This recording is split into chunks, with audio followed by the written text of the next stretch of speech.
Hey everybody, I'm Greg. And I'm Katie. Welcome to the Meeple Society. Today we are on episode 57, part 2 of the O's. But before we get started, please like the videos, subscribe to the channel if you like this type of content, and of course hit that bell icon if you want notification of future content. Yep. Or you can follow the link below to see all of our social media. And follow us there too. There you go. So, All right. we got 8 started. games. One that's not an O. Yep. One we had to go back. One go back again. This is Seems to be more and more popular. a brand new one. This is actually a Spiel des Jahres and that's finalist. It's one of the reasons we picked it up, actually. This is Daybreak. This is made by Matt Leacock. I don't know. Yes, the person who does Pandemic. Okay, then yes. Yes, it should say right on the front. Yes, Matt Leacock. There we go. This is in the same type of form of Pandemic, but it's a completely different city. I was gonna say- Different Setup. Setup, yes. Yeah, it does not have the same Pandemic It's still a formula. It doesn't have the formula. Yes, it's still a cooperative. It is still a cooperative. That's very, very. This is Pandemic on steroids, I think. The complexity of this game. Yeah. This is, okay, we've only played it once. It's going to take us a minute to wrap our heads around how to beat this game. Yes. We have not beat this one yet. Like I said, we only played it once. We lost in day 4. Yep. Or round 4, And it's whatever. Daybreak if you didn't read the title, because Yes, we never said sorry, what it was. it is Daybreak, yes. The concept behind this one is climate change. You are using your cards and using your resources in order to combat climate change. Yes. That's essentially it. Every player plays one nation. Well, let me rephrase that. 3 players play. Yep, See, I already we knew spelled. that was going to happen. So this comes with all renewable, Yeah, recyclable. recycled stuff. I mean, Yeah. The Which is box was fine. not wrapped in shrink. It had little paper tags that even said, "This has been recycled. This is recycled juice." Yeah, except that they don't stay shut. The card boxes are just blank. I mean, they're kind of plain. All right. No big deal. So the idea behind this one is that each player plays one nation. Well, with one exception. One player plays China, one player plays the U.S., and then the More tokens. more tokens. And those must have been left on a board because those came off way too easy. Yeah, they probably were. One played the U.S., one plays China, one plays Europe, and then one player plays the majority of the world. Now, each player starts off with, and this is, I don't think this is actually one player's board, but it is actually not. It's 2 different players. This boards. is, okay, so we'll just do Europe then. Here we go. Here's Europe. All right, so each player starts off with their player board, and on their player board, well, you get a card that tells you exactly how much bad energy you have, Well, you how many produce. energy you have. Well, to how start many off with, energy you yes. start the game with. Right. How much bad energy you produce and how Right. much good energy you produce. So how much are you producing of solar Clean- and wind? Clean energy versus dirty Thank energy. you. That's the words they use for it. And then it also shows you how many emissions you have. And the emissions come from multiple things. Car emissions, Farms. industry emission, farm emissions. So it's all the different types of emissions that each country starts with. And the U.S. actually starts, I think out of all of them, the U.S. starts with the most car emissions. I was surprised. Yeah. I shouldn't have been surprised by that. I was. But it starts with like 5, and China started with like 1 or 2. I think I started with 2. So you have your energy production, you have your emissions, you have your population demand, your growth. Yeah. How much you're And you demanding. had to keep up with your energy production, whether it be good or bad. You had to keep up with your production with your growth, or you ended up with communities in crisis. Yes.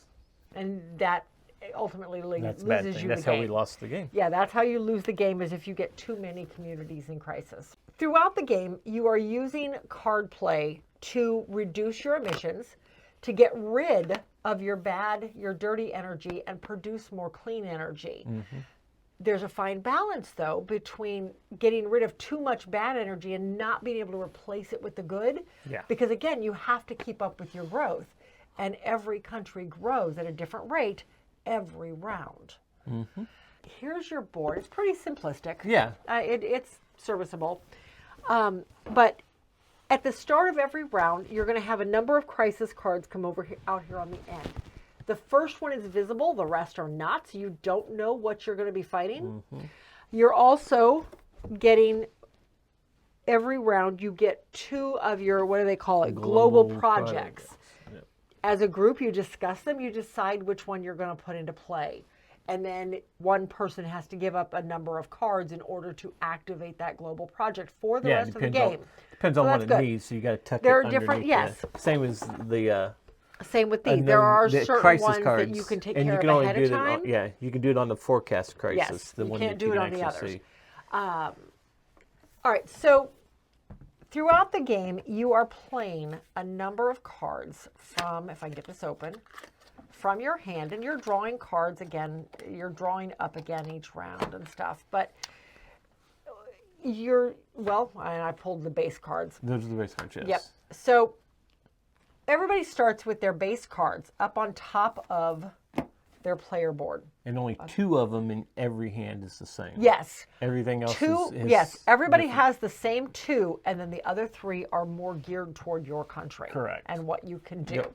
Each of these cards allows you to do something when you activate it. Now, this is kind of a, I don't want to call it an engine builder, but it can be. Yeah, it's pretty much, can it's be. tableau building, but So, like, because it okay. can it can make the card that it's behind more powerful, Right. depending on the icons you put down, or So- you can change out that card. And there's different tags, yes.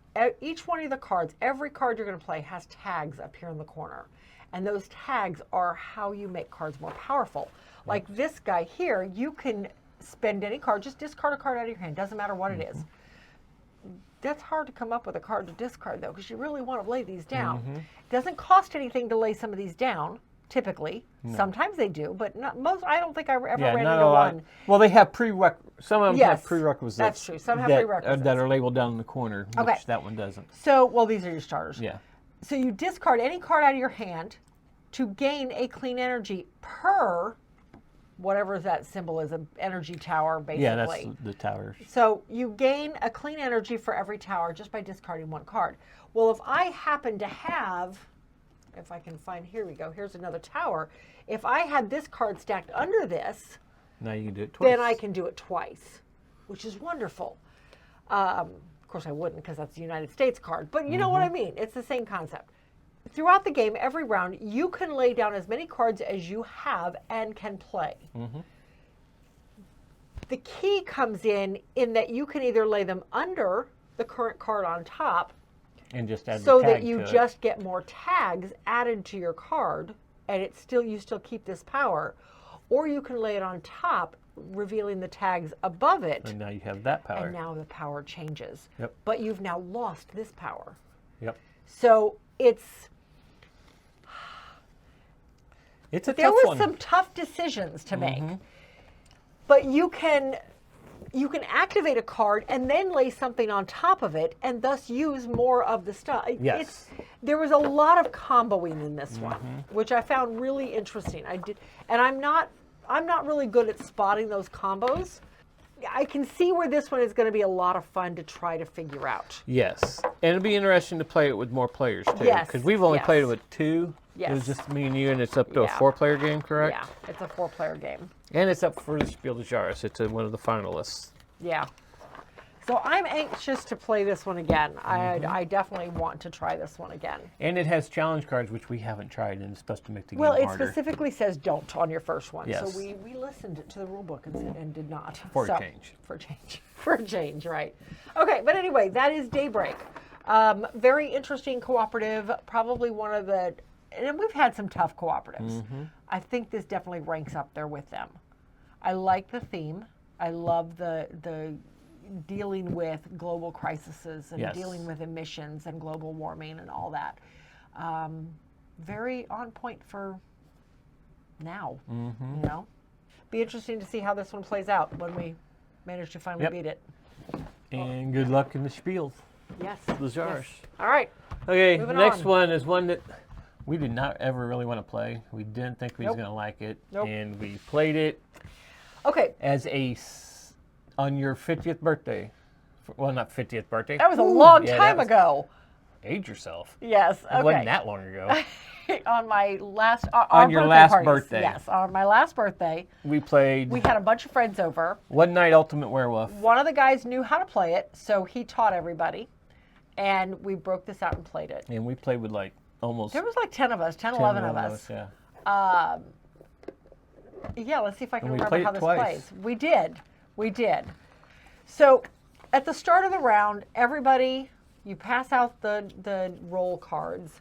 Secretly, you look at your card, and then you're never allowed to look at them again.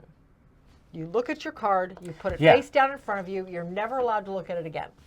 Mm-hmm. And then one by one, there's an app that will call this out, or you can have one person call it out. Mm-hmm. Yeah.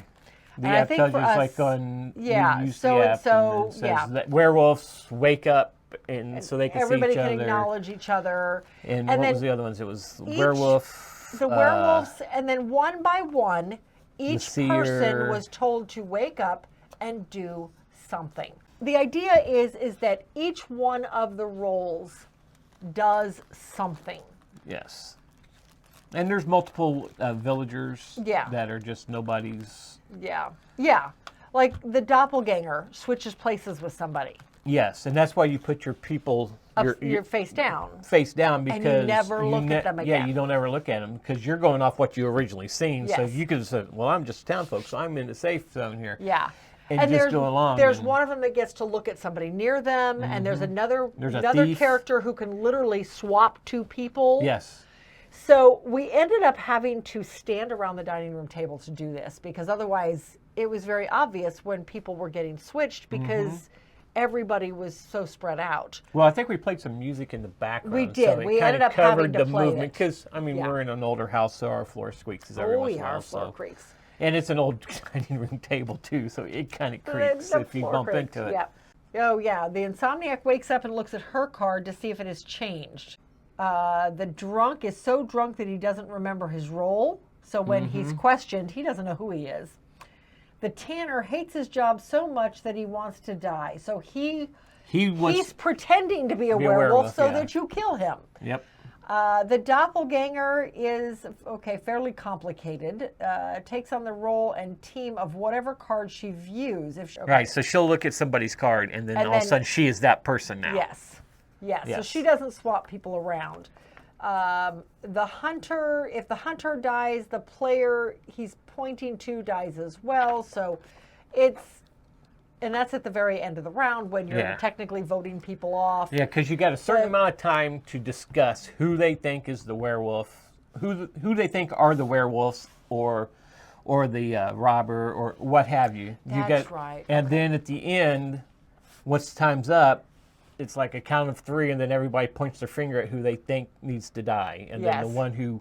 the people who have the most votes are the ones Have who to die. show their- Did yeah. you kill a werewolf? kill- Did you just kill an innocent villager? Yeah. Who'd you take out? It was interesting. But Yeah. yeah, every job does something. It's the robber that gets to swap places with somebody. Okay, yes. The seer gets to look at either one person's card or two from the middle so they Yeah. know who isn't. Yeah, in because play. there's always some in the middle, so you don't know exactly how many werewolves. So there may are not out even or- be any werewolves out. Yeah. So you don't They know may how all many be in the rolls are middle. actually out there. So yeah, Yeah. we had a lot more fun with it than we Yes, thought we would. We did. This one does sit in the travel collection. Because I think and it'll see a lot more plays Yes, over there. I think that's a good place for it. We know where it's at if we need it for a party. So Yep, and we have access to the One Night Ultimate Aliens, right? That's the one that Yes. Justin has. yes. All right, see that? I fixed the box. Okay. Anyway, So One Night next, Ultimate Werewolf. It's gonna stick around. we have On the Dot. This one was. Okay, this one felt more like an activity than a game, Yes, it did. but I can see where it was meant to be a game. Oh yeah. Oh, I can see the whole game in it, but it, like you said, it feels more like an activity. Yes. All right, so how this one plays. Everybody gets 4 clear cards with all these different dots on them. And you have a stack of these cards in the middle of the table. And the idea, I'm going to hand these to you because you're much better at figuring these out than I Oh, am while I geez. talk. So the idea is that you're taking your 4 cards and you're rearranging them in such a way that they match the card on the display. And the first person to do that gets the card, essentially. And then, nope, that does not do it. And you can flip them over. You can, whatever you got to do to make it work. So, see, I'm not even close to here. Yeah, neither am I, so it's all whatever. right. Anyway, I know you won this one when we played it. Yeah. By a long shot, because I was having a lot of trouble getting them to work out.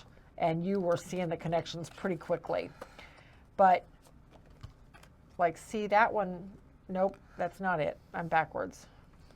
Anyway, that's how this one is played. Anyway. I can see this being a neat solo puzzle. Mm-hmm. I don't see it ever coming off the shelf at a game night, though, so we are going to let this one go.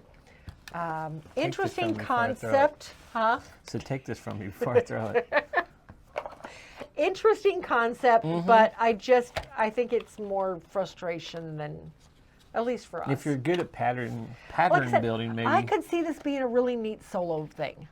So that is On the Dot. Interesting game. Cool activity. But yeah, it is leaving the collection. Mm-hmm. All right. Okay, next we have Frick. That opened up Pharaoh. in the car last night, so that's probably why I did that. Okay, so we got to play this one last night. I did not have a lot of hopes for this one. I thought for sure it was going to go because it was just such an odd-looking game. But we played it last night with Justin and Jackie, and I actually enjoyed it. Of course, I won, but I enjoyed it. Yeah, so it was cool. Here's your board. The board really is only for information. Well, it's for information. Keeping track of where you're at in the game. So you have your little counter piece here. You start here, and every time somebody scores a pyramid, which I'll explain in a second, you move the piece. When you get to here, everybody can have 2 pyramids built. When you get down to here, you can only score when they're 3 layers or higher. And then when you get to the end, you go in to find the final couple rounds. That's how that works. Everybody starts with a hand of cards. And you have 3 cards laid out up here that cannot match. Under no circumstances are these allowed to match. If you pull one out when you're refilling the field and it matches, you discard it and pull a new one. They all must be different. Yep, and you keep doing that until they all are. Exactly. So there are, that card stays there. The idea is you're looking at your hand and you're trying to build a pyramid. A legal pyramid, and of course this is not going to work, but this will work.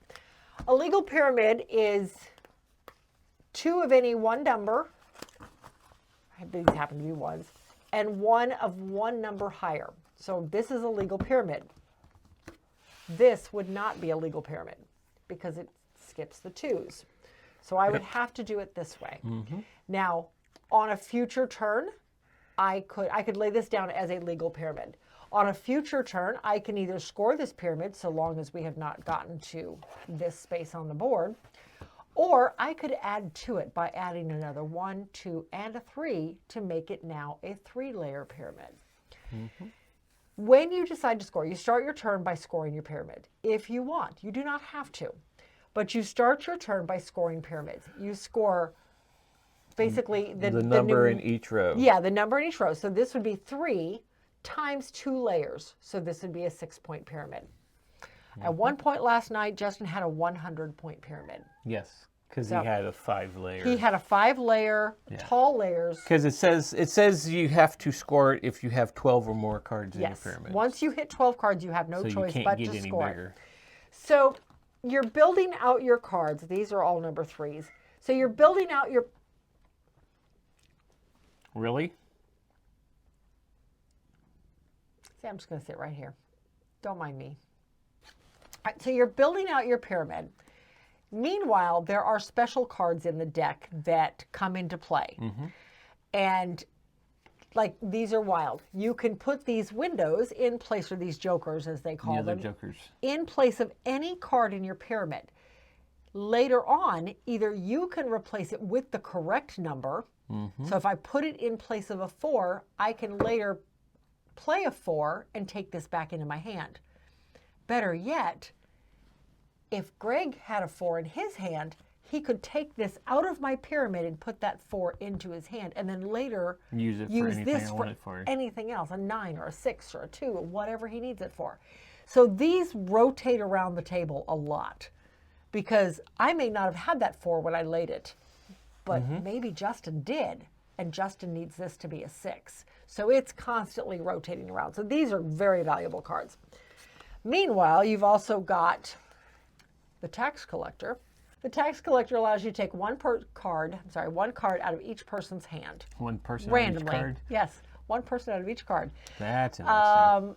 The thief allows you to steal a card from any player's pyramid. Their existing pyramid. But you got to roll a dice for it. Right. So if my pyramid, if I had this pyramid, and maybe I had, well, I don't have the cards out to build anything else. So I would have to roll a die. And there you go. 1, there you go. 2, 3. So maybe I had this pyramid here, if you can see that. I'd have, whoever stole the card, whoever played the thief, would have to roll the die and roll a 3 or higher because my pyramid is 3 levels high. If they rolled a 1, too bad, they failed. If they roll a 5, they get to steal any card they want out of my pyramid, and I now have to take Collapse my part card of it down till it's legal again. And then these cards come back into my hand, which is kind of nice. Then there's the Pharaoh card. The Pharaoh card is your protection. It is your insurance against the thief and the taxpayer. These two, yeah, the tax collector and the thief. Now, either one of them, this thief, though, you have to play this before they roll the die. Because if they roll a 1, then why play it? But you can't wait till they roll that 5 and then play it. You've got to play it before they roll. It's the only rule on him.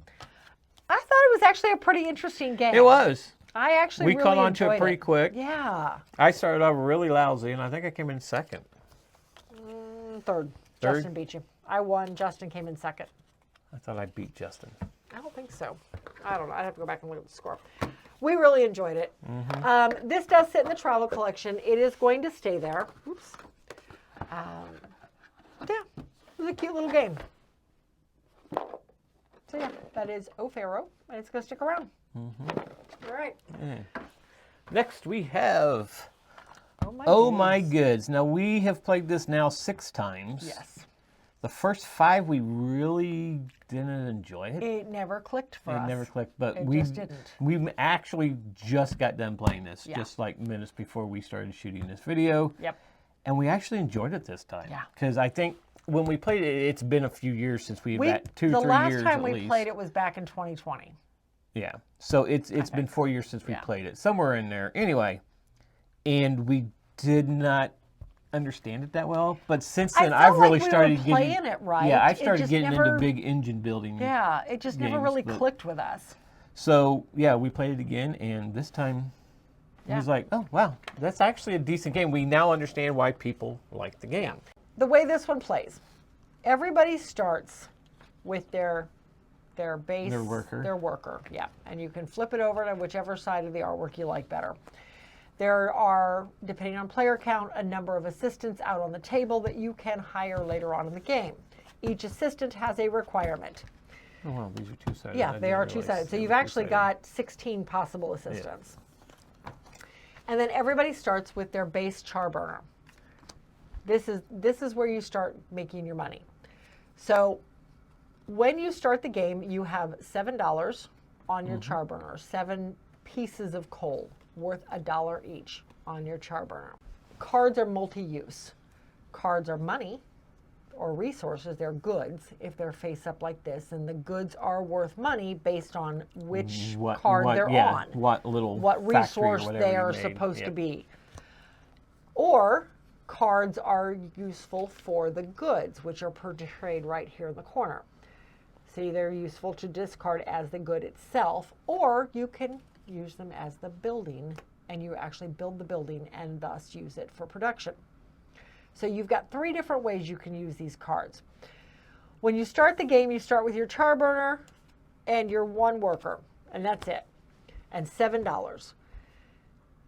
At the start of the game, you're putting cards out and you're looking for these little half suns. It's called the sunrise phase, I think is what they call it. And you're looking for these little half suns. And you're playing out resource cards until you get to your second half sun. You now have a full sun, sun's up, market's open. Okay, great. Once you can see what resources, and in this case, all you're looking at in the market is the resources that are available to everybody. That's it. So in this case, I have 3 wood, 1 wheat, and 1 cloth available to me in the market. But so does Greg. He has the exact same resources available to him. So now we're looking at the cards in our hands and we're deciding what we want to do. If we actually have more cards built, more buildings out, we can move our worker around to whichever one we want to fire off that round. Yep. And there's a couple different ways you can place him. He can, work a little sloppy that day and not produce as much, but you don't need as much. Or you can try to make him work hard and produce everything. So you're looking at the cards in the market. You're looking at what you produce. This particular char burner requires 2 wheat and a wood.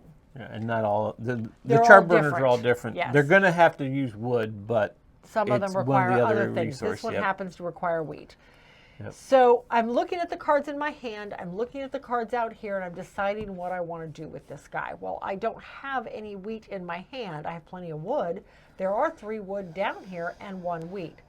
I could probably go this way just to be safe. Because you know you're going to at least I'm one going to get piece something. of charcoal. There's money out there. Meanwhile, I'm also deciding, do I want to build any of these cards out of my hand? To build them, it costs the coin cost up here in the corner. And here's where the engine building comes in.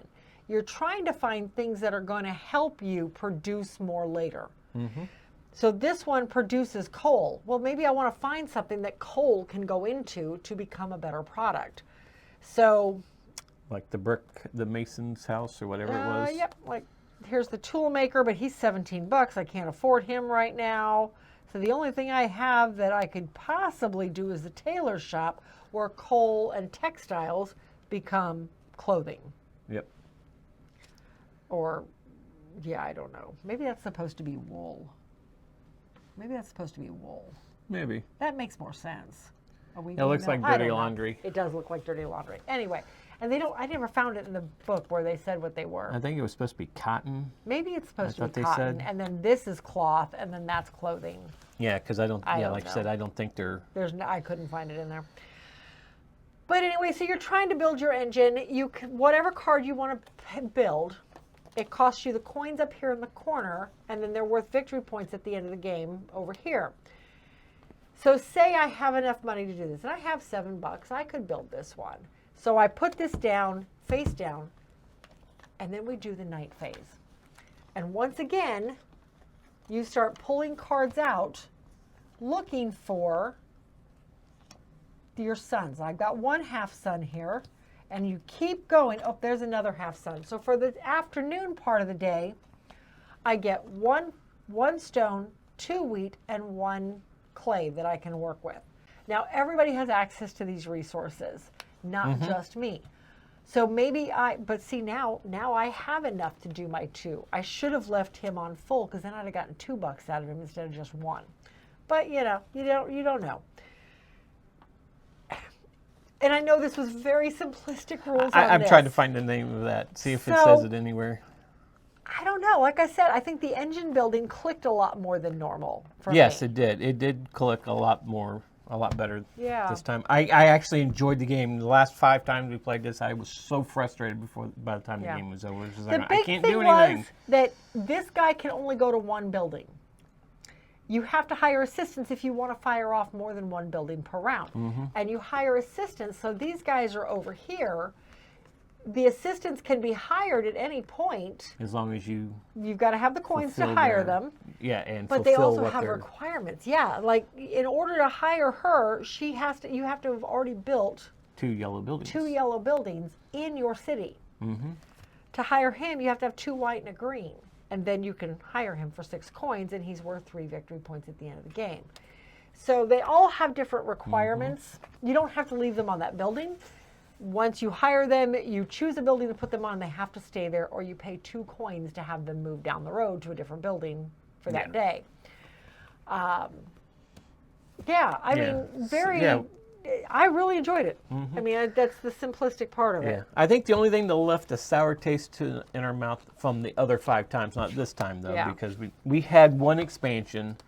It was the Longdale and Revolt expansion. We got it out to say maybe this will fix things and help us play this game a little better, make more sense of it. Then found out that you had to have the other expansion to be able to play this expansion, Which we couldn't find. So I was like, what? Yeah. But yeah, we couldn't find the other expansion, so we sold that expansion and put that over. This one left our collection. It did. This went over into the travel collection a while back because I know it's a good game. It just didn't click with us. Well, now it's clicked. I think we're going to leave it in the travel. Yeah, we know where it's at. Yeah, we know where it's at. But yeah, I can see the appeal to it. But this is an Alexander Pfister, and we typically like his games. So. Yeah, that's why we got it. Yeah. All right, anyway. Oh, my goods. Better than we thought. Gonna stick around. All right. Let's move on. Next, we have a game about beer making. Well, it wasn't really beer making. It was beer supplying. This is Oktoberfest from Rio Grande. This came out when? A long 2017 is when this copy came out. That's probably about when we bought it. This is one we played. We started to play at Gen Con in the Rio Grande room one year. It was me, you, I think Kat, and I think Justin was with us. Yes. And we started to play it. Maybe it was Eric. We got the rules down. We started to play it, and then all of a sudden, you guys wanted to go play something else. I don't remember why we stopped. And they just stopped. I'm like, I'm just getting into this game. I want to play this game. I want to know this game. And we went and played some quilt making game. I don't think it was clicking with any of us. It was like Quilt Show or something they went and played. But I wanted to explore it some more. Well, we found it very cheaply at the Gen Con flea market. Still in shrink. Still in shrink, unpunched, of course, because it's still in shrink. And so we got it. It sat on our shelf for years. We broke it out. We broke it out. We went out when we went out and visited Jeff out in Virginia. We broke it out. And I'm kind of wishing now, I was like, yeah, maybe we should have just left it on the shelf, and it was a good thing we stopped playing it. The idea with this guy, if I can remember how this is played now. Let's see if I can remember this. You have all these different kinds of beer. Right? Yeah, there we go. It's kind of like almost a stock game. On your turn, you can look at the back. Because everybody gets these to hide all their stuff behind. Yes. So there's 6 different types of beer that you are potentially distributing to the different tents. And you have all these cards lined up over here. There's basically all your stock cards lined up over here along the edge.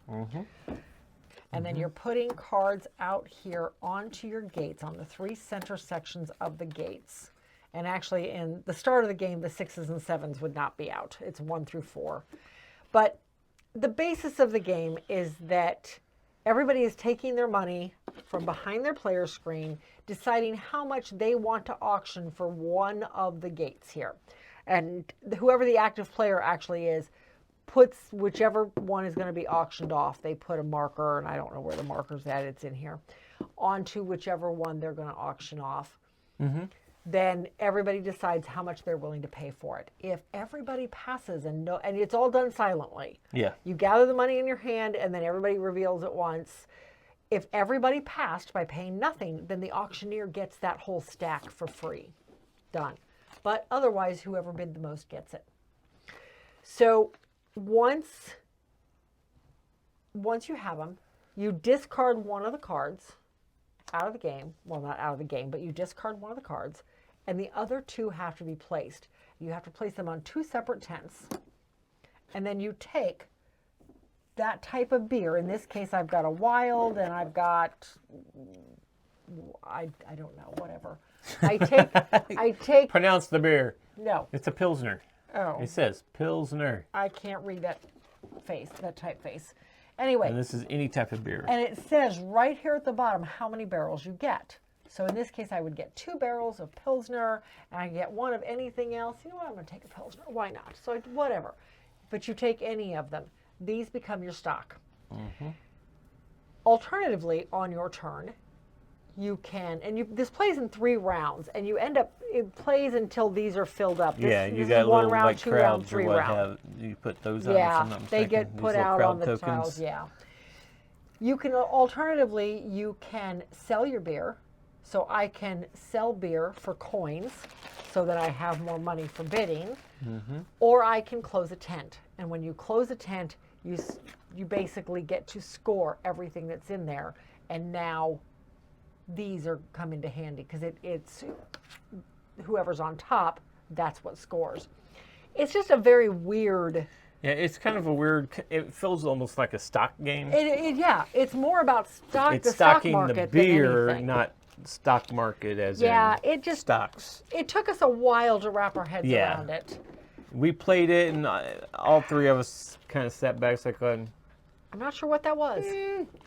That was like 2 hours we couldn't get back. I actually won this one. It was one of the very few games I won that week. I mean, if you're really, really into beer, although Jeff is really, really into beer, And he beer did crafting, not care for it. and he didn't really like it though. But some people may like this. So I think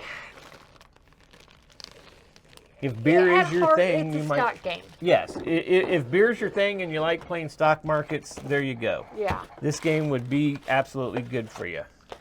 It's I thought it was interesting in what it tried to do. Honestly, what it kind of reminded me of was Essen.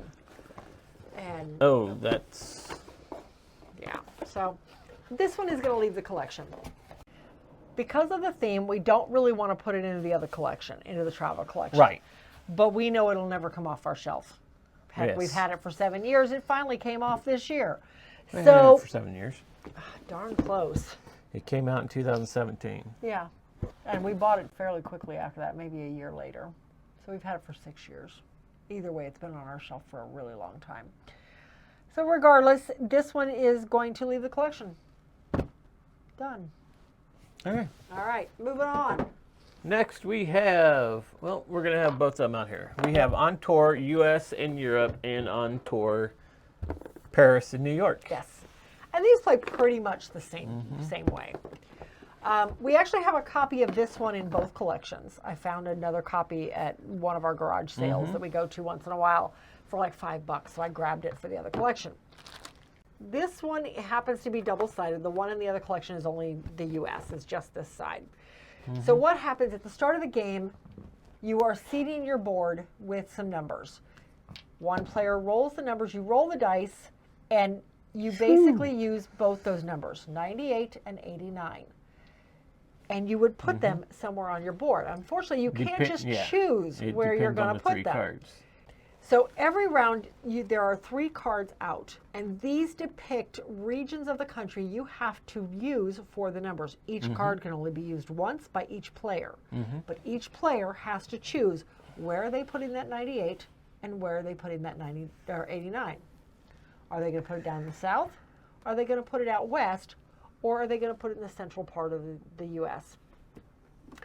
Better yet, if they match the exact state that's on here, they get to circle it. That state becomes worth 2 points if you can hook it up to your tour by the end of the game.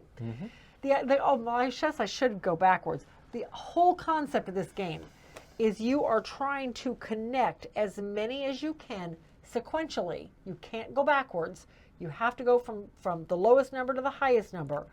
But you're trying to make your tour bus go through as many possible cities as you can. You're the tour director of a rock band or a musical band, and you're doing their tour. Trying to do their tour.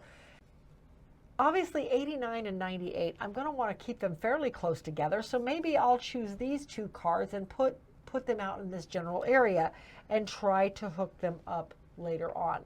There's not a lot of numbers between those 2. No. So then you roll again. Ooh, doubles. So if doubles are rolled, you get to pick, again, location of one of the 3 cards, and the cards change every round. Yes. Every roll of the die, it's 3 new cards out. You get to put a star anywhere you want. Again, if you choose the exact state as one of the cards, you get to circle it because, again, it's worth another point at the end of the game. But you get to put a star in that star becomes wild. So you're filling in all these numbers, and it starts out really easy. And then you start running out of places to find. And you keep rolling that 89 every time, and you've got to figure out where to put it. It gets a little stressful by the end of the game. Luckily, if you have the room, you can put an 89 beside an 89. Yes. So you can do, when you make your tour from lowest to highest, you have to go up in numbers or you have to stay the same. So you can do the two 89s can be next to each other, or you can jump from 89 to 98 or 97, whatever. That's the premise of the game. I mean, and Europe just has more areas. It is a lot more complicated than you would think. But yes, Europe is on the flip side of the board. That still has a dry erase mark on it. Same amount of areas. It's just now you're doing regions instead of countries. Although, there's still countries. The countries are like on the other side. They're the states. Yeah. But they're just the different regions and the cities and stuff. So these two play pretty much identical. You get into New York and Paris. These play a little differently because now you have rivers and bodies of water you have to cross over. Okay, so with Paris, you've got all these different boat stations you have to get across. You also have, you get different points and whatnot for crossing the river. But again, same concept. You're putting them out in the various areas, and you have different cards that signify, nope, that's New York, Paris. That signify the different regions, but other than that, it is played exactly the same, like the North region, the South region, there's a North, there's a Central. So there's 6 different regions located on here. You've got your, or 5 different regions, I'm sorry, South, North, and then your East, West, and this Central. one it's just boat tours, and you're putting them, if I'm not mistaken. Oh, that never got erased. So yeah, this one you're visiting jazz clubs. So yeah. Then you flip over to New York. New York's a lot smaller. New York is a smaller area. You have your 5 boroughs. So, and remind me of the boroughs. Hold on. You have Brooklyn, Queens, Bronx, Manhattan, and Staten Island. Staten Island, okay. These are the 2 I get confused all the time. Anyway, so... Dodgers, Mets, Yankees. Okay, doesn't help. Oh, okay. All right, so with this one, again, same thing. Only with this one, there are fairy cards in the deck because you cannot cross the bodies of water unless you schedule a ferry. There are 3 fairy cards in here, and every time a fairy card comes up, you have a choice to make. You can either, let me find a fairy card. There we go. Fairy card comes out with 2 other cards, and every time a fairy card comes out, you can either take the numbers that were rolled and do your normal with the other 2. Again, you have to put the number into one of the boroughs shown on the card, or you can forgo the numbers and draw a fairy line between 2 of your non-landlocked areas on the board. In this case, everybody has that choice of the fairy card. So not everybody's going to finish at the same time. No. That's where it gets really interesting. Because I may have used more fairy lines than he did. So he's going to end the game faster because he's got most of his cities or most of his boroughs filled in. Yes. There are cards, and of course these 2 did not have multiples. So there are some cards that have multiple boroughs on them. So now I can choose between Queens and Manhattan which one I want to put them in. But that symbol there tells me that I get to score a soloist there. Maybe. So I put that square symbol along with my number into whichever area I'm going into, as long as I place him in Queens. So as long as I place this number over here, I can add the soloist icon to it. At the end of the game, if I can make that club line up with my schedule, you get an X off one down here. I get to mark the soloist, and these are extra points at the end of the game. I thought that soloist added a neat wrinkle to it. Yeah, at first too, we liked didn't understand the fairies as much, and we was wondering what the white ones versus the opaque ones were. And we did find the it. white ones were landlocked, so you could not connect a fairy to it. Right. You could connect a fairy to any of the opaque ones. Right. So, I really enjoy this game. Yep. It is this one of my favorite New York roll and was rides. probably my favorite map. Yes. Yeah, I really enjoyed New York. I think the soloist added a neat wrinkle to it, but I really enjoy all of them, honestly. Yeah. Well, like I said, if I had to choose to play one of them, Yes. New York would be the map I'd want to play. Anyhow, that is on tour, both the original with the US and Europe, and then Paris and New York, which add a couple wrinkles involving water. But both good games. Neat roll and writes, play a lot of people, which I like. This is another one of those games that if somebody else has the game, you could play over Zoom or play over, everybody plays off the same 3 cards and the same die roll. Done. So yeah, I really enjoy this one. But that is on tour. It is going to stay in both collections and then again in ours. So yeah. And that is it for this episode. Yeah. We're almost there. We've got about half the O's done. And I was looking, and honestly, we could feasibly be done by the end of next year. Go ahead, say it. I know you're going to. I know you want to. No? Nope. Not going to say a word. I think I've hammered that one home. Anyway, so yeah, let us know what you've played. Let us know. Do you enjoy this one? Have you played it over Zoom? Do you enjoy any of the others? Have you played Daybreak? Did you win it? Tell us your secret, because I think that's going to be a hard one to figure out. We're going to have to break that out a little more. Yeah. And figure it out. Yeah. Anyway. So, until then, we'll see you at the next one.